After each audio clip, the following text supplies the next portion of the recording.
some of the things that I've found helpful with couples is, sometimes taking the conversation away from the actual sexual interaction. So when you're in bed together naked is such a vulnerable time.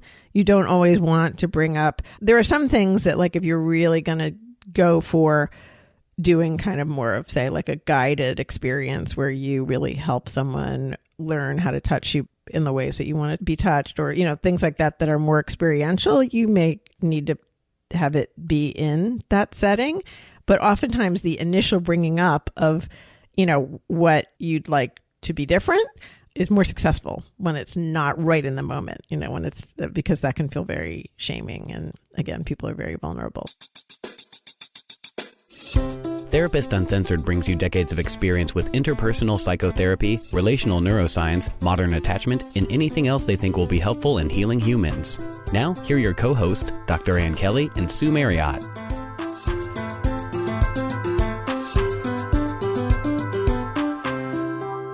Hi, this is Therapist Uncensored editor Jack Anderson. Sue and Ann are taking a quick break for September, but they'll be back in October with the brand new season. In the meantime, they've picked out some standout episodes from the past that are definitely worth hearing again. Hope you enjoy. I'm here with a special guest today that I think you all will really enjoy. Her name is Dr. Susan Ansorge, and she is a psychologist here in Austin, Texas. She describes herself as a sex-literate therapist. And by that, let me tell you how Susan and I work together. I often, as y'all know, do a lot of couples work and run into individuals who really struggle with a topic of sexuality, whether it's them becoming comfortable just with the idea of processing sex or in their partnership. And I often refer to Susan because she's just exceptional. I kind of consider her the sex talk whisperer. Welcome, Susan. And how do you like that description? I love it. But it's true, right? We've worked together for years. Mm-hmm. And in that process, the way that you've been able to grow people's comfortability, both individually and in their relationship, talking about a topic that frankly could be a little awkward, sure. You do amazing work. So, well, thank you, Ann. So we decided to bring the topic to Therapist Uncensored because we're imagining many couples and individuals out there struggle. Absolutely. Yeah, some of the obstacles that people face are just, what you might think. Just embarrassment, a lot of shame around sex, feeling really vulnerable, feeling like they might create a fight situation with their partner if they bring up a topic or if there's a sense that there's some dissatisfaction there at all. I guess it was Esther Perel that talked about Americans being allergic to pleasure. And, I think that's another obstacle right there. It's the idea that you'd be bringing something up, especially for women, that involves really trying to enhance your own pleasure. I know that sounds crazy, but I think it's a real difficult challenge for people in our country, especially women. Oh, I really agree with you. And oftentimes sending somebody over to you that maybe might not even be in touch with their own desires. So some people feel embarrassed about having it, and some people have really disconnected from the concept of even experiencing their own desire. Would you agree with that? Absolutely. Yeah, and that can create a real problem. And I guess today what you wanted me to talk about more so is people in partnerships. Is that right? Yeah, let's stick to that because we're going to come back, I think, and do another episode at another time talking about sexuality in the beginning of a relationship because it has some overlaps, but also a lot of differences. Oh, yes. So Absolutely. This podcast is really going to be for those that have been in long-term relationships for, any length of time that talking about sexuality has proven to be somewhat of a challenge. Absolutely. So what do you see if we think about it as couples talking about sexuality?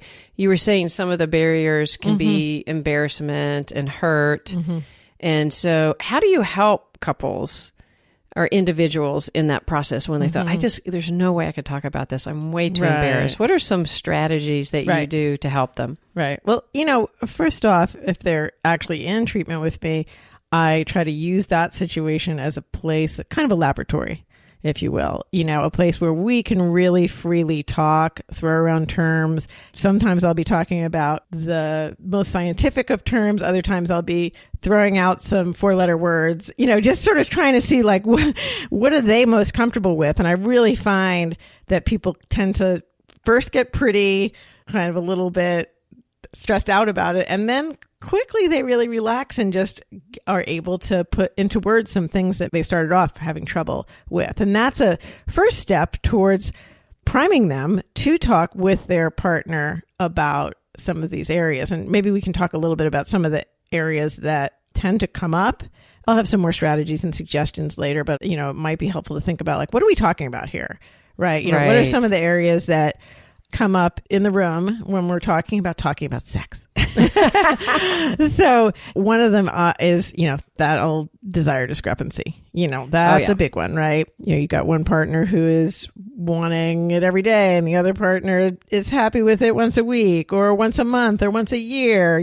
I think of some of the areas of sexual challenge in terms of kind of the what, the how, the when, the how often, the where, all those are kind of the basic building blocks. So for instance, the how often is kind of often a desire discrepancy question, sort of how frequently are we going to engage, right? Yeah. And I actually find, I don't know if this is your experience, but in my work with couples, that's usually the primary way that they talk. That Now, don't get us wrong. There are many couples that are very comfortable talking about sexualities, but oftentimes that's the most primary dialogue that couples are having is about sexual disparity. And we've talked about this in a previous podcast. Most couples, if not all, has some level of desire discrepancy. Correct. And yet it can be one of the most painful, pressure-filled, all sorts of things. It could really wreak havoc on a marriage. Absolutely. In my experience, it's the most common topic. If you're going to talk about sex, you're going to talk about somebody wanting it more than the other, the hurt feelings. What are your thoughts? But you know what? That's so interesting when you put it that way, Anne, because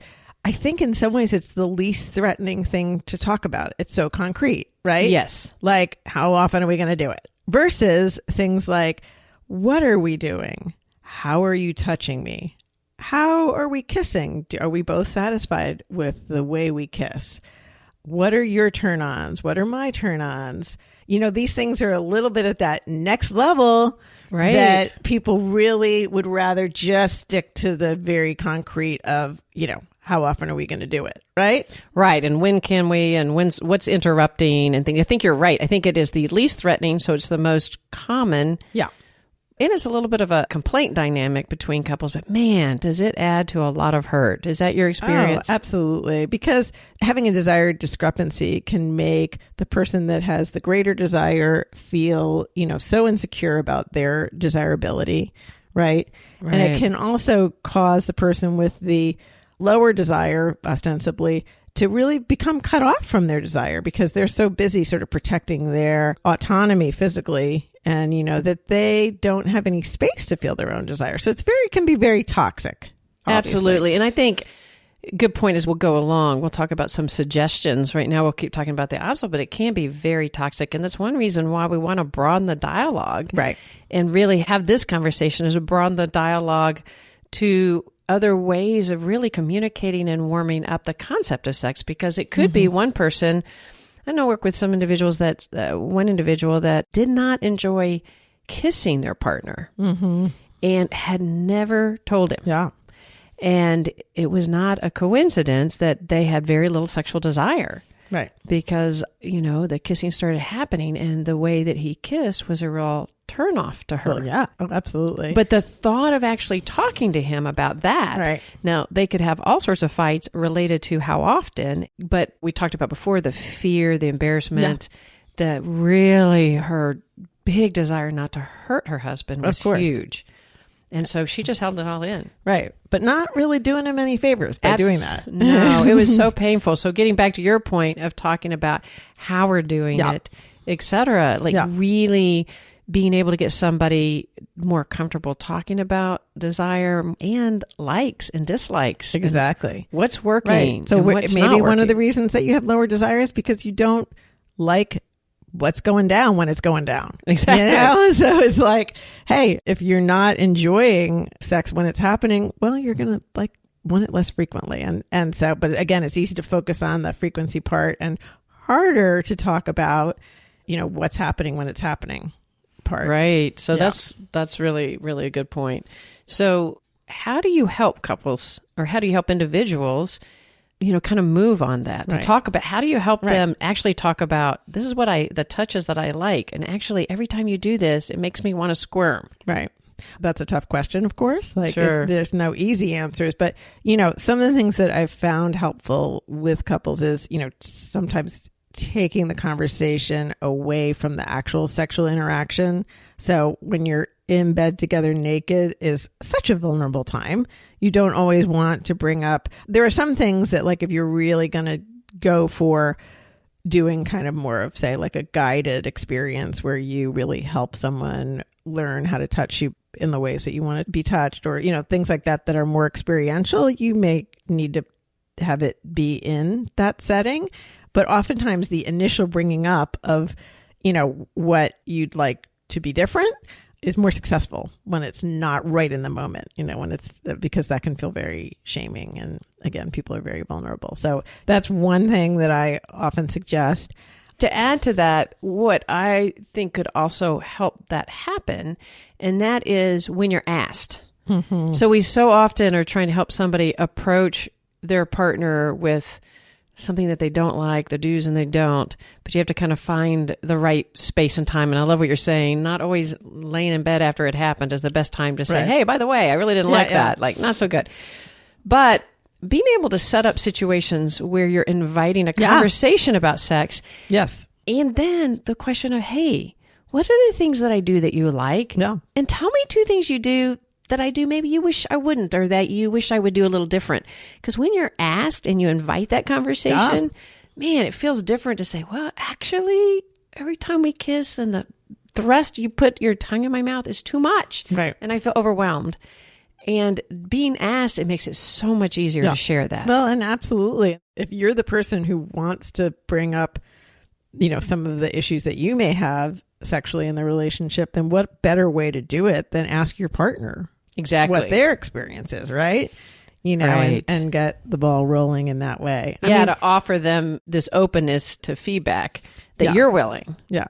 I mean, mind you, the way we're talking about it, obviously we're sort of assuming a certain level of kind of comfort with each other. And, I certainly see couples, particularly where there's been a lot of sexual difficulty for a long time, where there's just so much hostility around it that it is very difficult. So I want to just acknowledge that. I don't want to make it sound like this is just easy peasy. It is really hard work. And depending upon how much resentment has built up or anger has built up, it can feel almost impossible. And that's where people do wind up in your office or my office, where it's pretty hard to do on their own. But I think what we're talking about right now is kind of geared more towards couples where there is just a little bit more of that basic trust and comfort generally to allow for this, right?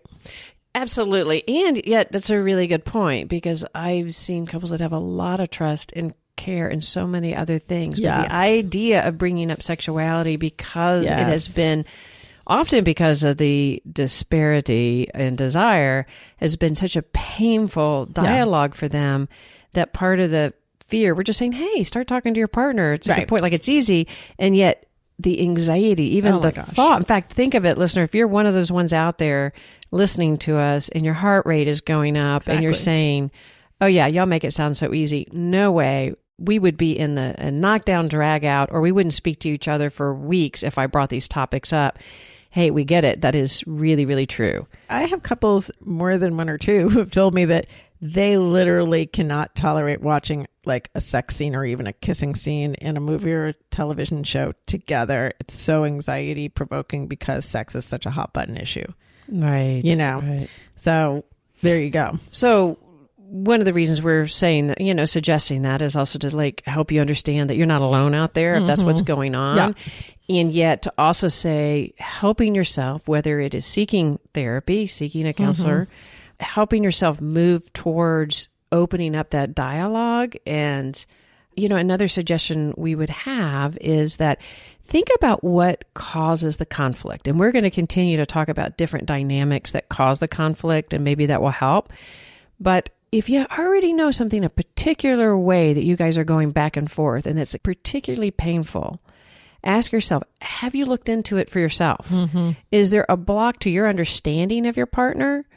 Is there a block to them understanding you? Is there some way that you can emerge into a more safe dialogue? Yeah, I'm glad you brought that up. And I think it's both personally important and interpersonally important because, anything that you're going to be bringing up, it's really helpful if you kind of own and express your part of it. So for instance, it's like one area that people sometimes get into conflict about is like, how do we initiate sex? Oh my gosh, that's a big one. So it's both a who does it, how often, as we've talked about, how do they initiate it? Is it they just grab your butt, or is it they ask you very clinically, hey, do you want to go upstairs? And, there's so many different ways to sort of be not connected and not click on this one, you know? Yeah.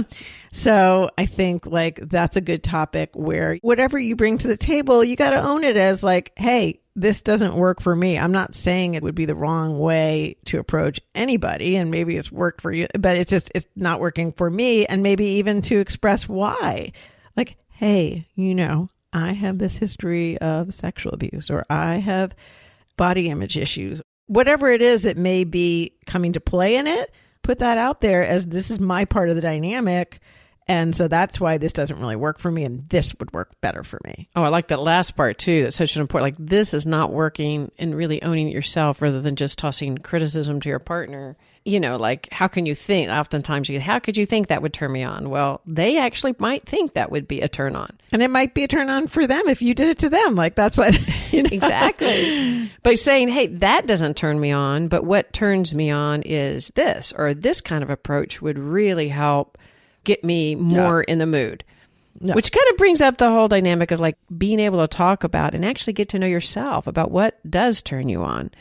Because I think just the concept of desire, we're talking about discrepant desire, but desire in general is really controversial in many couples in trying to understand that. Yeah, absolutely. And what you desire, and we haven't talked about fantasy yet, but that's another whole area that's really a wonderful goldmine for couples to talk about what their fantasies are, whether it's something that they hope their partner might be interested in participating in with them, or if it's just something that they share just for the sake of sharing something sexy. The whole realm of fantasy is, again, it's a goldmine of communication as an area. But one thing that we were talking about before we started was, and you were sharing with me some of the research about the evolution of fantasies over time and particular times of life kind of sparking more of a certain type of fantasy, which I thought was super interesting. I don't know if you want to just like throw some of that out there. Well, the concept of fantasy, and as we kind of started off with the concept that is, especially in some of the Western culture, that we tend to be a little phobic of acknowledging pleasure, the concept of dialoguing about fantasy can be very challenging, or even sometimes knowing that you can have fantasies. Not everybody, like sometimes you might be out there going, I don't even have fantasies. Yes. I don't know what they're talking about. Right. And you would not be alone. So there are some individuals that allow themselves to have a rich fantasy life, and there's some individuals that it's like a foreign concept. And given that sexual desire is so much prompted by both feeling some sense of novelty and some sense of maybe obstacles in your relationship, and being in a long-term committed relationship, those are not always at your fingertips. Well, there's usually a lot of obstacles, but they're not really sexy obstacles. Good point. So we really want to invite the use of fantasy. So if you haven't allowed that part of your mind to really develop, listen up. But the research you're talking about is a couple of different things. One is that our fantasy life, men and women actually have a lot more similar fantasy life in the actual research than one would anticipate, given sort of what we expect as cultural norms for men and women. Yeah. 95% of men and 87% of women report, now I guess these would be those willing to fill out a Kinsey format, report having fantasies about threesomes and group sex. Yeah. So that's a very common fantasy, although very few of them report talking to their partner about this fantasy. And those fantasies remain pretty constant and actually sort of steadily go up into the 40s and that remain pretty high in the 40s and evidently don't start going down until well into one's 50s. So I found that really interesting. Yeah.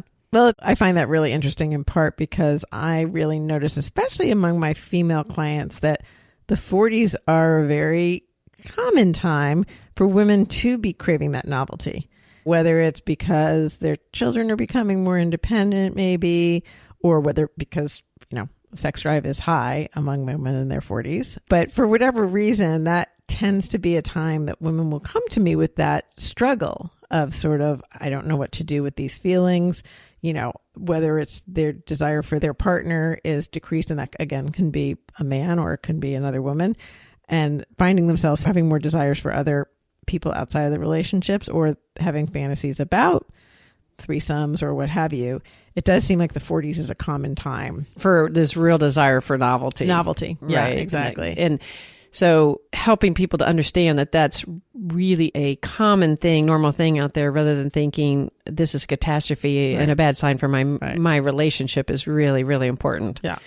And what do you do with that? How do you process that? And part of it is what we're saying is that a woman in a woman's fantasy, a woman desires a lot of novelty. And what's interesting is I think sometimes men get a bad rap in our culture because we kind of think of the man as the one that wants to have multiple partners and seek novelty all the time. But the research on the fantasies actually doesn't show that men, both in fantasy as well as in their relationship, often are very turned on by being with the partner, a particular partner. They want romance in it. And a lot of times they're really having fantasies about pleasing their partner, that if they can turn on that partner, that's very, very, very satisfying to them. And I see that a lot in my men's groups, that the quantity of sex is less important to some of these guys than the quality, and in particular, the degree to which they can please their partner, that is the biggest turn on. And that if their partner is just doing it, kind of in an obligatory way, it's not satisfying. That's not what it's about for them. It's consistent with literature. Yeah, that makes a lot of sense. As well. And then women, interesting enough, what we were talking about before we got started is that women fantasize a lot more than men about BDSM. I guess that's not shocking for those of you in the 50 Shades of Grey craze out there. But also women tend to have a little bit more desire. It's not that women have less desire for sex. And I think women get a kind of a bad rap on that. But oftentimes women have less desire for the sex that they're getting. And then the perception that women tend to have lower sexual desire. I mean, we know in general that isn't actually true, but the perception that women have lower sexual desire, really it's often that women may feel at times lower sexual desire, but what ends up happening is that when given a novel situation, a novel person, all of a sudden that same woman can find themselves, even through fantasy, perked right up and having desire. And that can be troubling to women to recognize that. And this research says that's actually quite normal, that women actually need more novelty in sexuality, where men could focus on the person. Women's fantasies are often about novel situations, novel people. There's a craving for novelty. Right. Is that your experience in your practice? Yes, and it's partly because both the research and my experience would say that women's arousal and desire tends to be partly around being desired. So if you think about it that way, then, being desired. Being the object of desire. Right, exactly. Exactly. Which, again, I mean, what's so hard about these things is it sounds very categorical and even sexist. I think what's hard about this is some of it sort of defies our volitional, rational brain, right? These are sort of things that are about ourselves that we don't have a lot of volitional control about. It's one of the things that people have a lot of shame about when they talk to me about their fantasies. It's like, I can't help it. This thing just really turns me on, and it's not something that we have volitional control over. But anyway, getting back to the being desired piece, of course, being desired by a novel object is different from being desired by your long-term partner. So, that novelty is going to really tend to kind of flip your switch in a way that fantasizing about your long-term partner is unlikely to. Wait, Susan, just one second. Let's take a moment out to thank our sponsor. Now, our listeners come from all types of professions and backgrounds all over the world, and we're so happy about that. And we are also really honored that many of our subscribers are mental health professionals like Sue and myself. And like us, many of you did not become clinicians because you were ecstatic about focusing on the business aspect of your practice. We want our attention to be on our clients and other really important endeavors. And that is where Theraness comes in. Now, Theraness is a practice management system for mental health professionals, and it can really help easily streamline your whole entire practice. It has a client portal for scheduling and great calendar organization. It has HIPAA-compliant notes and documentation, one-click claim submissions, credit card processing, and one of the really great parts also, it has a really amazing live customer service. So there's no reason not to check it out. You can try it for free. And as a listener, they are offering you 20% off for the first 3 months. And how you would get that is you would go to Theraness.com/Therapist Uncensored. We're also will have a link on our website. So that is Theraness.com/Therapist Uncensored. All right, let's get back to the show. Let me add to something before you jump into the communication about that. And one of the speculations about that is that sexuality and desire requires quite a bit of self-centeredness. Mm-hmm. It requires leaving the world and getting completely absorbed in yourself. Yes. And so some of the theory around this is that some of this is just social norms, and that women in the social norms have had less capability, that they're more focused on the nurturance and the outward pleasing, so that the desire to be desired and to have novelty. When you have novelty, you can be totally absorbed in your own, who you are, who your experience is. How does this novel person see you? Right. Not about caretaking. Right. So you get to kind of be in your own sexual narcissism. And it's a lot harder to do that if your partner, whether it's a man or a woman, it's the same partner over the same period of time, having the same desire for you. It's you're less able to just get completely lost. Right. I mean, which is very interesting, because I was going to say sort of caretaking, or the feeling a need to caretake, is kind of the enemy of the turn on, especially for women. I mean, it's interesting because for saying that for men, pleasing a woman is part of, often a big theme in their turn ons, then that has a little bit of a caretaking theme to it. Definitely. But for women, I think partly because the role of women is so imbued in caretaking, it's the last thing that you want mixed in with your sexuality. And I hear that a lot from women, that, when they feel that caretaking role, or that their partner is sort of regressing a little bit, or kind of wants that from them, that's a real turnoff for them. So that's interesting. And again, none of these things is super easy to communicate to your partner, right? These are all so vulnerable and so deep and so sort of core to who we are, right, Anne? I mean, that it's like one has to be really kind of ginger in a certain way in bringing them up, and very much, again, owning what you bring to the table, for them not to feel like an attack, a criticism, Absolutely. And I think that's one reason why we're really trying to promote the talking, but also the educational piece. I think the less shame and embarrassment and the more knowledge we have. Of course. Because I know that in a heterosexual couple, it is, and I was thinking in same-sex couples, this is actually, I should say this has come up almost the same way, but I'm specifically going to speak about heterosexual couples in this context. And that is that because men so often get excited by their partner's desire and pleasure, that sometimes it's very difficult for them not to get their feelings and their own sense of self injured or feeling hurt when their partner doesn't respond in the same way. And I guess that's actually going to be true for men or women, because I think this can happen the less desirous, whether it's same sex or not. Yeah. Yes. I always say, hell hath no fury like a woman spurned.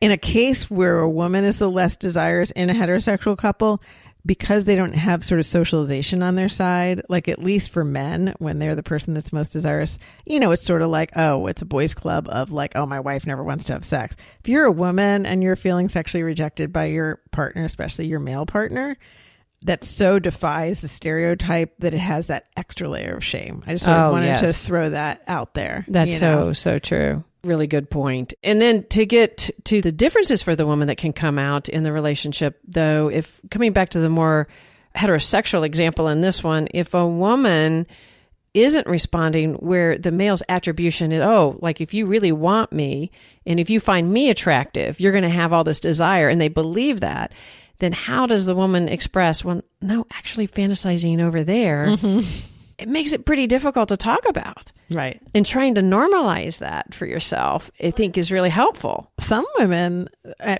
people in general, feel that fantasizing about anyone but the person they're with is wrong in some way. That if they kind of require the use of fantasy to kind of up their arousal, that there's something wrong with them. And that is absolutely not the case. I mean, that's so true. Especially in a long-term relationship. But it so shuts people down that, like, no wonder they're not feeling desire if they're censoring themselves, right? Or certain types of fantasies don't feel kosher for them. And again, biggest enemy of arousal and desire, censorship, right? Right. The last thing you want to do is be watching what you're thinking or fantasizing about and judging that. That's not a turn on. No. And how are you going to, if you can't own your own desire and what turns you on, and being able to express that in because one, you feel somehow it's wrong to have these fantasies about novel people, or if you actually tell your partner that it's going to wound them, well, that's kind of a lose-lose situation to find yourself in. Right. And what you're saying can shut down your whole sexual experience of even being able to ignite your desire. Right. And on that topic, all fantasies do not need to be shared. It's okay to have your private experience. And if that's a reason why you shut your fantasy life down because somehow you think that it's wrong to have a fantasy that you can't share, that's just not, in my view anyway, accurate. I think there's plenty of times when we're just allowed to have our own private experience, which does not preclude, obviously, and we were going to talk about this, that, sharing fantasies, whether they're in the service of trying to like introduce new ideas of what you would like to do, or just in the service of spicing things up and like connecting to your partner, absolutely a really great route to that. Great route to adding that sense of novelty and fun and lightness and connection. Yeah, totally. To not be afraid to share it. But I like your point. That doesn't mean every thought that comes to your mind needs to be shared. And you might even have to practice developing fantasies, because we've done discussions about desire in and of itself. And more often women, but some men as well, don't actually experience desire first. They experience desire once in sexual contact and once something, whether it's fantasy, pornography, etc., or the actual act of being touched. It's like they're not in the mood. They don't feel the mood. But once it starts getting going, all of a sudden the desire comes. Right. And those things also, that process is a real arc in people's lives.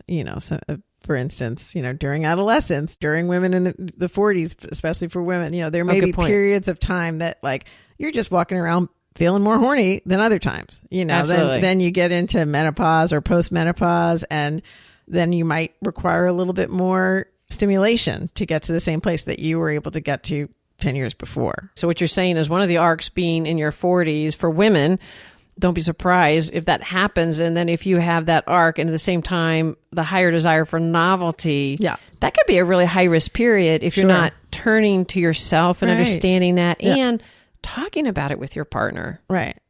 Which, is easier said than done, obviously, when, you've got the feelings of your partner involved as well. Absolutely. But, the other things that I suggest maybe in kind of readying oneself to talk to one's partner about any of these, whether it's desire discrepancy, sexual boredom, fantasies, techniques of what you want or don't want, ways that they may kiss you. All these things that we've just talked about, how you instigate sex. is just you can turn to things like journaling, talking to a friend, talking to a therapist. Oh, I like that. Talking to a friend, because when Absolutely. you bring things up to a friend and you feel more normalized, Totally. then you practice actually talking about it. Totally. Yes. Yeah. Listening to podcasts, whether it's yourself or with your partner. I loved a story where someone's partner walked in and they were listening to Esther Perel while they were doing dishes, and that just prompted this whole conversation. You just kind of more spontaneously versus having to bring it up out of the blue, Right. just kind of set the mood for it. And again, there's so much available out there as far as books, podcasts, videos that can kind of help you get some language, get some, ideas on how to talk about things, on what it is that you're actually wanting to change in your sex life. Yeah, exactly. Educating yourself and helping your partner educate. So part of what we're focusing on is it takes the awkwardness, the embarrassment, and the shame out of it. And especially if you can say, oh, guess what? Like, there's a lot of people that actually experience difficulty feeling desire until they're midway into sex. And that could be something that's just an opening for the two of you. Yeah. Instead of this period of assumptions and negativity and hostility that can come from that dynamic. Yeah. Again, there's so many areas of sexuality where people feel alone, where they don't need to feel alone. That's so true. And I think one last point to make is just that so many of the kind of rules of communication, if you will, that apply to everything else, like good old I statements from the 80s or 70s. Yes, exactly.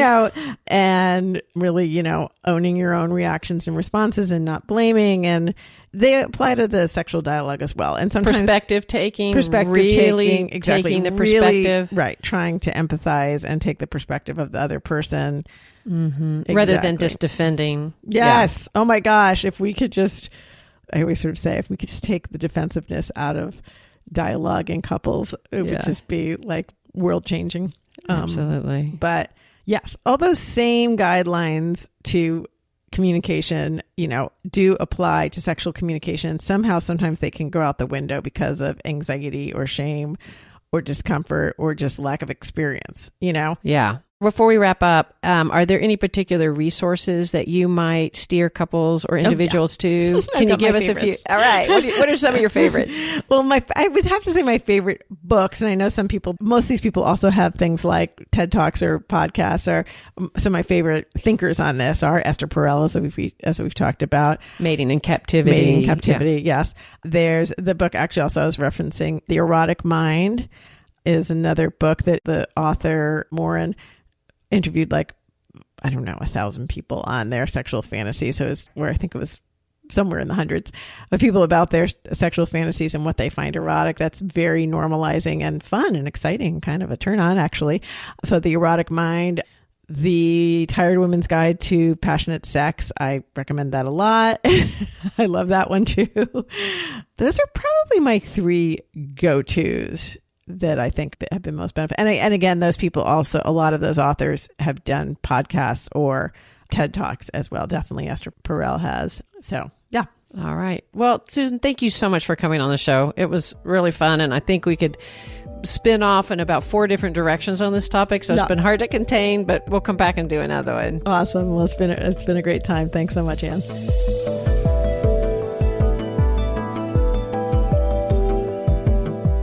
Therapist Uncensored is Ann Kelley and Sue Marriott. This podcast is edited by Jack Anderson.